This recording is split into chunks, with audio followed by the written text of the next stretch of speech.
Välkomna till en ny recension och en ny provkörning här på Car Explorers.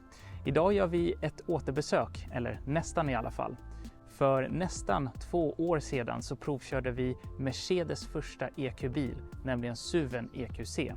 Och är det så att ni vill se det testet, klicka gärna på länken här ovan eller i beskrivningen. Och mycket har ju hänt sedan det testet för nästan 2 år sedan. Mercedes EQ-familj har växt ganska så ordentligt och det är av just den anledningen vi har med oss ett av de senaste tillskotten, nämligen Mercedes EQE. Och det här kan väl ses som E-klassens elbilsvariant. Mer specifikt så är det här en EQE 350 Plus, vilket är då en mellanvariant med lite längre räckvidd. Det här innebär att bilen har bakhjulsdrift, 292 hästkrafter och en räckvidd på upp till 67 mil. Vilket är ganska så imponerande. Och med dessa ord så säger vi häng med oss på denna provkörning för att se vad vi tycker om Mercedes EQE 350 Plus.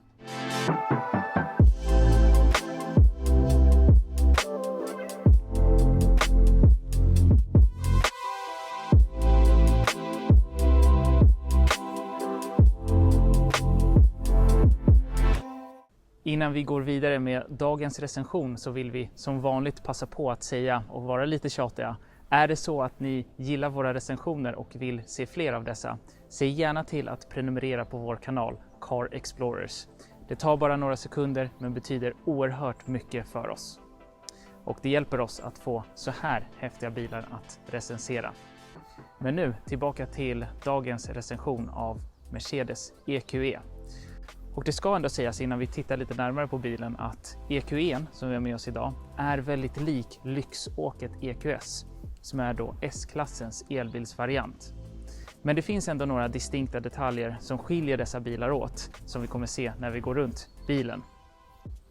Men om vi då börjar här i fronten och egentligen innan vi går in på detaljerna så vill vi säga vi spelar in den här videon i mitten på oktober. Det har varit en regnig dag så bilen är lite skitigare än vi hade velat, men jag hoppas att ni har överseende med det. Men återigen tillbaka till fronten här. Vi har en ganska så maffig elbilsgrill om man nu får säga så. Men fördelen med det är att man har lyckats dölja sensorerna och kameran väldigt väl. Den finns ju såklart där. Och i mitten har man smackat på en ganska så ordentlig Mercedes-logga. Man skulle kunna tro att den här bilen skulle ha en frunk. Det har den dessvärre inte, utan allt lastutrymme finns där bak som vi kommer titta på alldeles strax. Och när man ändå tittar på bilen så här från fronten så tycker i alla fall jag och Pavel att det här påminner lite om en guldfisk som kanske varit lite väl glad i matbuffén. Men det finns en anledning till det här utseendet och det är ju att man har försökt minimera luftmotståndet. Tittar vi på bilen från sidoperspektivet så kanske ni förstår vår referens här till den matglada guldfisken. Men ja, det är så den ser ut då. Vi kan även se här att det är en EQE vi har med oss idag att recensera och inte en EQS. Det står utskrivet här. Vi har även för att minska luftmotståndet infällbara handtag. Och slutligen ska vi nämna att laddporten den sitter här på höger baksida. Så här är den. Så om jag klickar så kan vi se att den poppar upp alldeles strax. Så här. Och det är alltså här vi laddar bilen med upp till 170 kW. Nu har vi ställt om den här nästan 5 meter långa bilen för att titta på hur den ser ut här från bakperspektivet. Och enligt mig och Pavel så är det just det här perspektivet, eller den här sidan som bilen gör sig bäst från.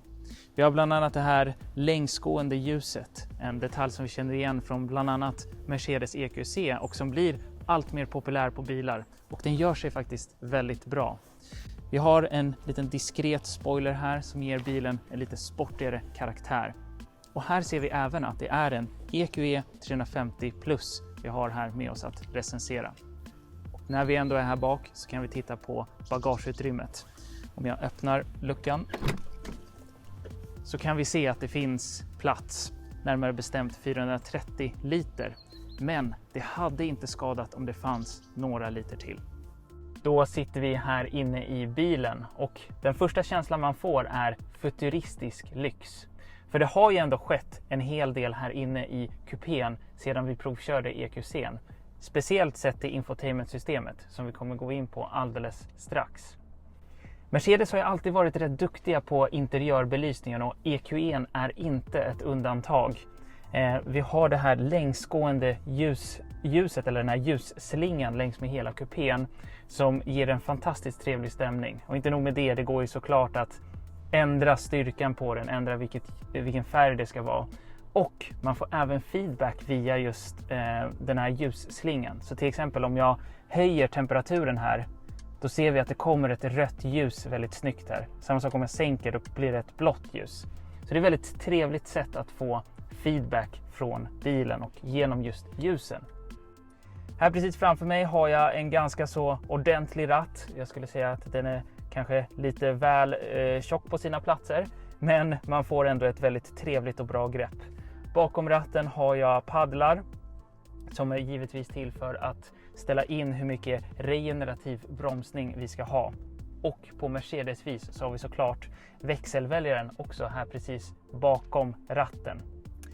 Både växelväljarna och paddlarna skulle kunna kännas lite mer premium. De är kanske lite väl plastiga i just den här bilen, men det är mest en detaljkommentar. Tittar vi på dörrpanelen, det är härifrån vi har reglagen till att ställa in hur mitt säte ska vara. Jag tycker i alla fall personligen att de känns väldigt bra. Pavel, han är inte lika övertygad att de känns verkligen så premium. Men jag tror att Pavel är fortfarande kvar i världen när vi testade en Range Rover till ett pris som var dubbelt så högt. Men nog om det. Interiören känns verkligen väldigt trevlig och påkostad och futuristisk. Speciellt med den här ljusslingan. Låt oss då titta på infotainmentsystemet. Och innan vi gör det egentligen så är svaret ja.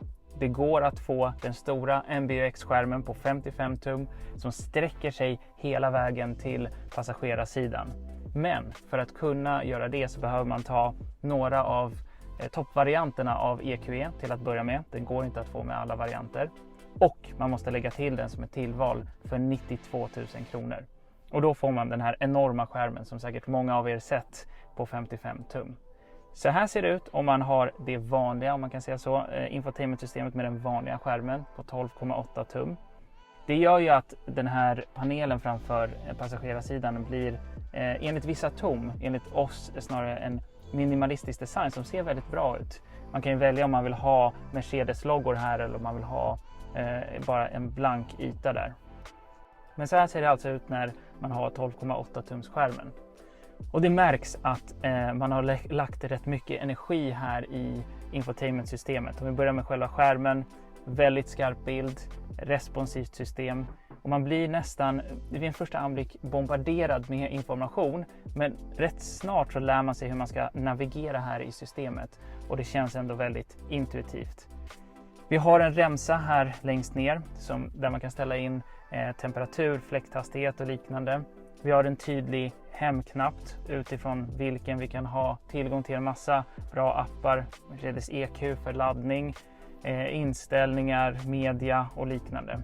Och slutligen, den här bilen kommer med trådlös Apple CarPlay till Pavels stora glädje. Och då antar vi också att Android Auto är också trådlöst här i bilen. Mercedes EQE har ett grundpris på 770 000 kronor för instegsversionen EQE 300, medan toppversionen går på drygt 1,2 miljoner. Bilen som vi kör, EQE 350 Plus, har ett grundpris på 863 000 kronor. EQE:ns främsta konkurrenter är Tesla Model S, BMW i4 och Polestar 2, även om de två sistnämnda är avsevärt mindre storleksmässigt. Låt oss då slutligen titta på mittkonsolen. Och som ni kan se här så är det väldigt tomt. Inga knappar eller någonting här överhuvudtaget. Och det finns ju en anledning till det. Och det är, man har ju lagt växelväljaren, den är på Mercedes-vis bakom ratten. Start- och stoppknappen bakom ratten. Och sen så finns det en, om man kan nu kalla det så, en fysisk remsa här under själva infotainmentskärmen. Utifrån vilken vi har ett antal genvägar. Bland annat för att ställa in vilket körläge vi ska vara i. Och det finns 3 körlägen som ni kan se här. Eco, Comfort, jag ska gå tillbaka till den, och slutligen Sport. Det finns även ett individuellt inställbart körläge också. Här har vi några fler. Vi kan direkt gå in till liksom information om laddningen. Om vi klickar på EQ, då har vi all information om batteristatus, räckvidd och liknande.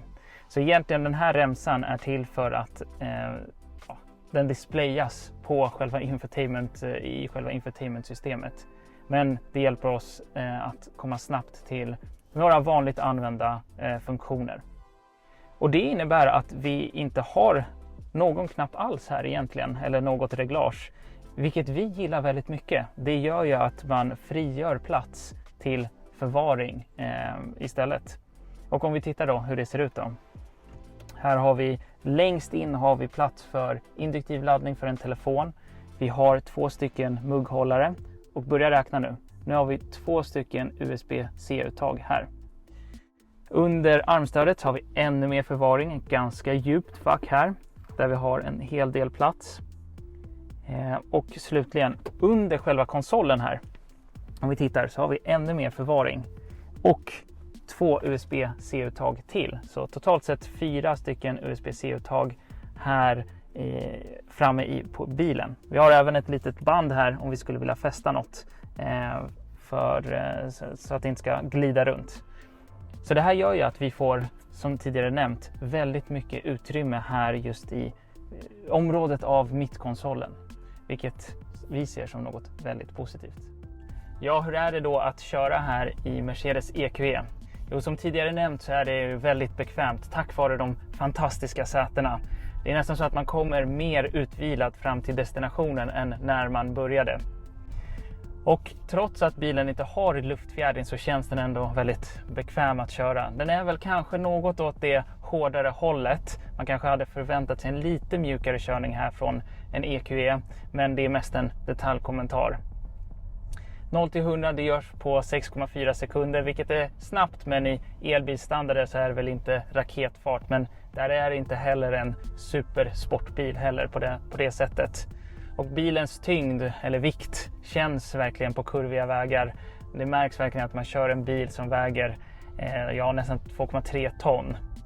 Men återigen, vi behöver utvärdera bilen utefter vad den är. Och för längre körningar och i den vardagliga körningar så är det här helt perfekt. Vi har komforten i sätet, vi har komforten i körningen, vi har ett bra infotainmentsystem och ett fantastiskt ljudsystem. Så på så sätt är ändå Mercedes EQE en fantastiskt bra bil att köra runt i. Om man nu kan leva med hur den ser ut. Ja, då är det säkert några av er som undrar, vad har vi fått för faktisk räckvidd nu när vi har kört? Jo, det ska jag ändå säga att vi är i mitten av oktober. Det är ungefär 13 grader. Och vi har kört blandat. Vi har kört motorväg, vi har kört landsväg och vi har kört stadskörning. Och då har vi fått en räckvidd på mellan 500 och 550 kilometer. Vilket är helt klart godkänt. Det innebär att vi har haft en förbrukning på mellan 20 till 22 kilowattimmar per 100 kilometer. Det är den informationen vi har fått här från infotainmentsystemet. Vilket också är bra med tanke på årstiden och typen av körning. Sett till laddning då. Jo, vi har försökt använda 2 stycken snabbladdare. Då har vi kommit upp i hastigheter på mellan 80 och 90 kilowatt. Där hade vi gärna velat ha lite snabbare laddning. Speciellt när man är på en snabbladdare. Men det är lite svårt att avgöra var det är bilen eller var det är laddaren. Så överlag, den viktiga parametern att ha bra räckvidd, den tycker vi är helt klart uppnådd här i Mercedes EQE. EQE:n är en väldigt bra elbil. Komforten är på topp, tekniken är på topp och räckvidden är riktigt bra. Kan man leva med exteriören och den något höga prislappen så är det här ett svårslaget alternativ om man vill ha en större elbilsedan.